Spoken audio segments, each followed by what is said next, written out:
बिस्मिल्लाहिर्रहमानिर्रहीम। अस्सलाम वालेकुम। आप देख रहे हैं शमाल एचडी न्यूज़ और मैं हूं ईशा रानी। आपको एक अहम खबर से आगाह करते चलें। थाना कैंट एबटाबाद की हदूद में कुंज ग्राउंड के करीब एक कत्ल हो गया।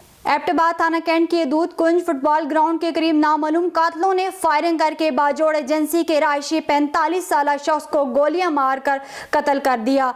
मकतूल की शनाख्त अब्दुर्रहमान व शम्स-उर-रहमान से हुई है। वाक़ये की इत्तला मिलती मुकामी पुलिस मौका पर पहुंच गई।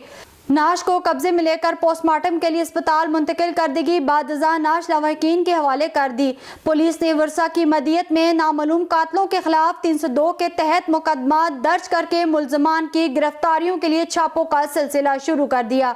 SHO कैंट सरदार ताहिर सलीम के मुताबिक जो भी इस केस में मुलव्वस होगा उसे कड़ी सजा मिलेगी। मुलजमान जल्द ही कानून के शिकंजे में होंगे।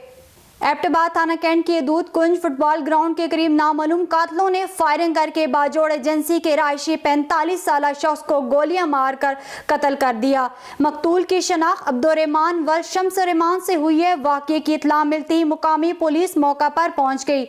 नाश को कब्जे में लेकर पोस्टमार्टम के लिए अस्पताल मुंतकिल कर दी गई। बाद नाश लवाहिकीन के हवाले कर दी। पुलिस ने वर्षा की मदियत में नामालूम कातलों के खिलाफ 302 के तहत मुकदमा दर्ज करके मुलजमान की गिरफ्तारियों के लिए छापों का सिलसिला शुरू कर दिया।